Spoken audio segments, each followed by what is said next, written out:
Hey Ubers, Vivian here with a little bit of mixed media work to share with you guys. I had an opportunity recently to get into the studio and get my fingers very inky, and I had a great time. Today I'm using some great Sizzix dyes and mists from Lindy's Stamp Gang in some of my favorite colors, and 110-pound smooth cardstock from Coordinations.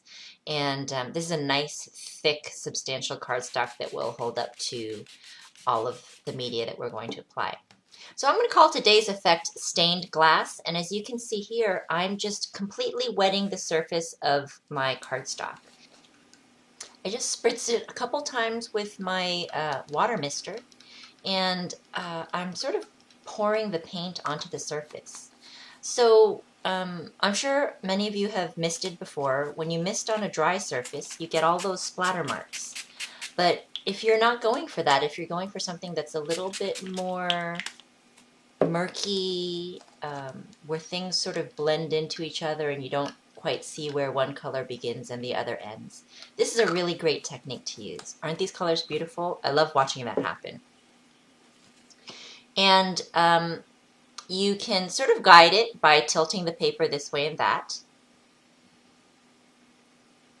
And one thing to remember when you're at this point in the process is not to blend too much, because if you let it blend too much, then it's just going to become mud, one big piece of mud. So I'm sort of leaving it as is and adding little bits of this and that. Another thing to remember is if you want that sort of stained glass look and the feeling that light is shining through, you want to maintain some areas that stay light. And those areas will, in the end, kind of look like light is shining through stained glass. Now I've got a lot of mist on here.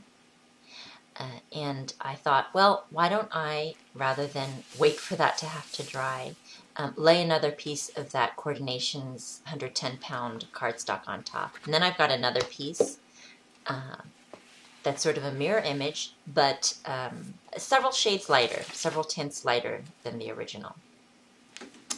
And I'm going to tap a little bit of one of my favorite colors on there. This one is Bayou Boogie Gold, I believe.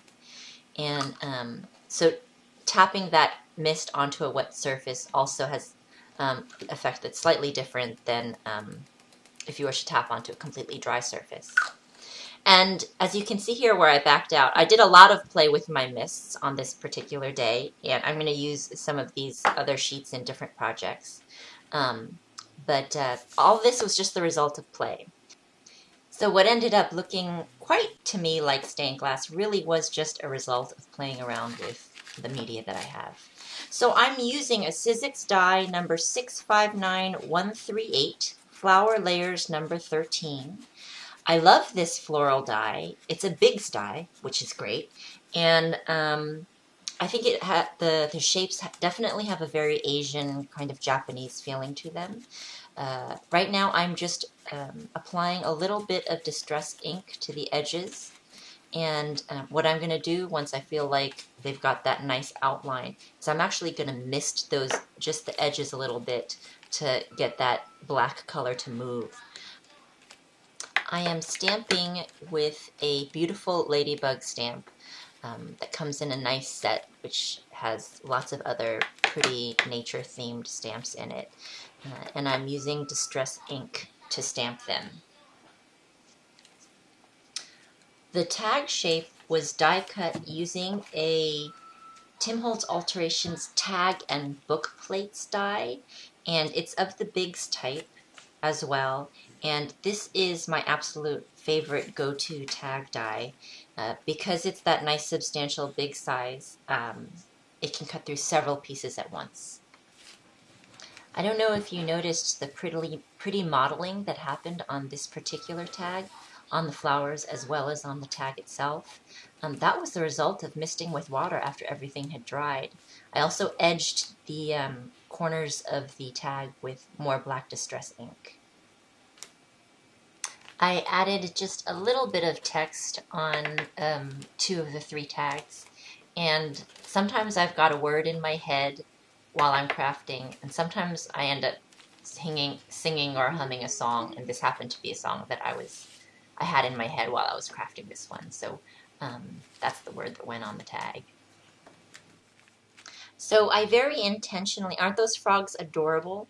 I very intentionally stamped with an ink that is not advertised as permanent. Um, I did not use a solvent-based ink. I think to some extent dye inks are good for this type of stained glass effect. This is a distress ink, which we know is reactive with water. So the tag so far doesn't have media on it, but when I spritz colors on it and water, all of the shapes are going to get just a little bit murky, as if they're actually in water. This is another one of my favorite stamps. It's a woodblock stamp, and I don't necessarily use it to have a realistic tree shape, but just for some interesting texture. I think those sort of branched veins are very organic and natural looking, which is what I go for in a lot of the stuff that I create. So at this point, I'm going to mist the tag just a little bit to create intentionally that sort of murkiness, just a little bit of spritzing. So this is another way of moving media on your mixed media pieces. Once you've got some liquidy color down there, you can blow it around, sometimes just with your mouth, which I've done before in previous videos. And I've seen lots of people do this. This is a little bit more severe way of creating movement with your mists. Using the straw, you're able to create sharp lines. So as you'll see here, by doing the stamping first and then applying more media afterwards, and intentionally stamping with an ink that will run a little bit, you're able to soften the edges of the stamped image.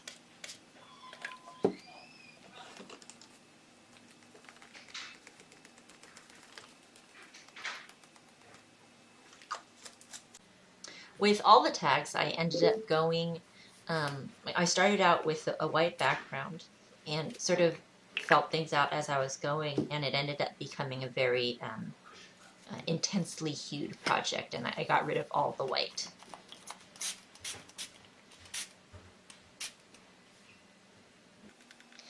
Given the organic feeling that was sort of developing in this trio of tags, I felt like it was sort of begging for the hot glue, so I decided to add some of the pretty vascular hot glue patterns that I like to do.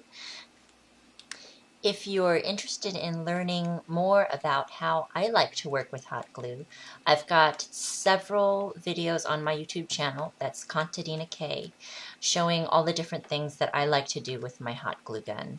I personally like to create these vascular hot glue patterns, and there are lots of different things I do with media to accentuate these types of lines that I draw on my artwork. For today's video, for these tags in particular, I decided just to go with the hot glue, which can be very pretty on its own.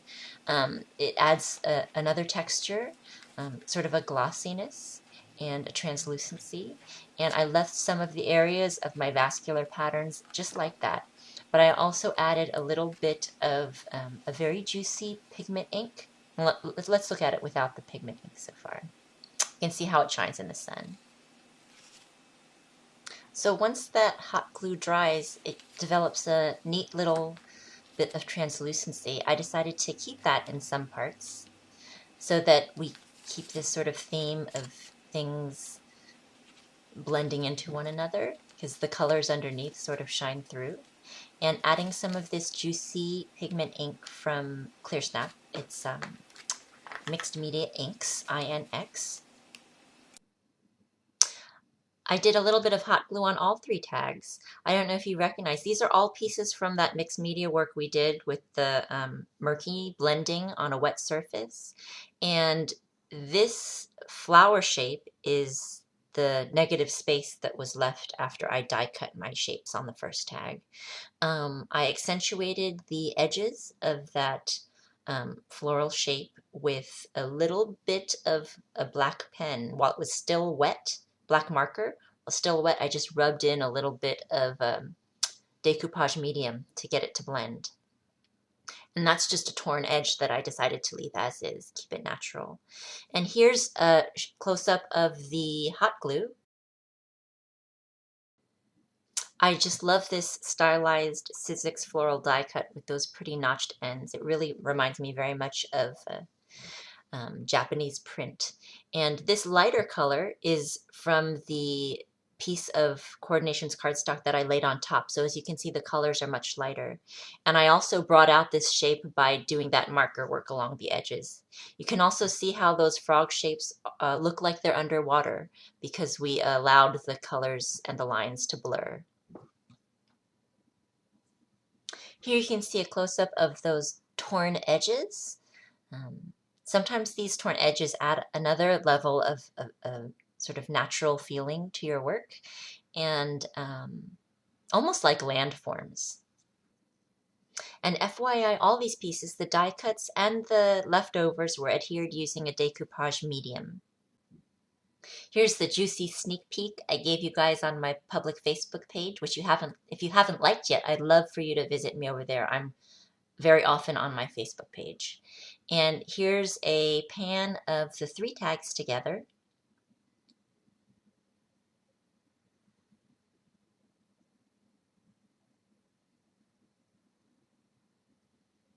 I sort of tied the tags together in colors, and using the different die cuts from the same die and the leftover. Also employing some similar stamping. I believe that pretty ladybug shows up in 2 of the 3 tags, as does the moth. I hope you enjoyed my video tutorial today and that I was able to inspire your craft and art.